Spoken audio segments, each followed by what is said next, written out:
వైపు పెడితే ఏ ఏ రంగాల్లో అభివృద్ధి ఉంటుందో, ఎలాంటి పెయింట్స్ వల్ల పాజిటివిటీ పెరుగుతుందో ఇప్పుడు తెలుసుకుందాము. వాస్తుశాస్త్రం, జ్యోతిష్యం, పురాతన భారతీయ తత్వశాస్త్రం ప్రకారం కొన్ని పెయింటింగ్లు జీవితాన్ని ప్రభావితం చేస్తాయి అంటారు. దానికి అనుగుణంగానే చాలామంది ఇళ్లల్లో ఏనుగు బొమ్మలు, అలాగే 7 గుర్రాలు, వాటర్ ఫాల్స్, నెమలి, తామర పువ్వు వంటి పెయింటింగ్స్ వేయించుకుంటారు. ఈ పెయింటింగ్స్ పెట్టుకుంటే కలిగే లాభాలేంటో, ఏ వైపు పెడితే లక్ కలిసి వస్తుందో తెలుసుకుందాము. 7 గుర్రాలు, 7 రన్నింగ్ హార్సెస్. ఇంట్లో 7 గుర్రాలు పరిగెడుతున్న పెయింటింగ్ పెట్టుకుంటే చాలా మంచిదట. ఇది కెరీర్లో ముందుకు వెళ్ళడాన్ని, సక్సెస్ను సూచిస్తుంది. దీనిని ఇంట్లో దక్షిణాన ప్లేస్ చేస్తే చాలా మంచిది.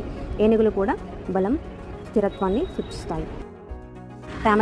తామర పువ్వు స్వచ్ఛత, శ్రేయస్సును సూచిస్తుంది. దీనిని ఇంట్లో ఈశాన్యంలో పెడితే చాలా మంచిది. కేవలం తామర మాత్రమే పెడితే ఏ ఏ రంగాల్లో అభివృద్ధి ఉంటుందో, ఎలాంటి పెయింట్స్ వల్ల పాజిటివిటీ పెరుగుతుందో ఇప్పుడు తెలుసుకుందాము.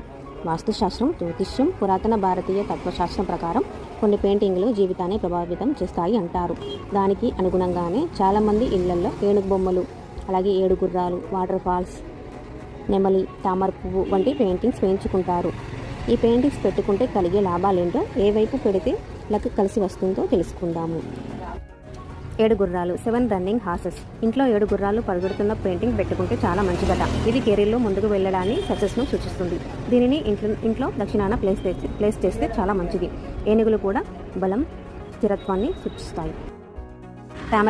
తామర పువ్వు స్వచ్ఛత, శ్రేయస్సును సూచిస్తుంది. దీనిని ఇంట్లో ఈశాన్యంలో పెడితే చాలా మంచిది. కేవలం తామర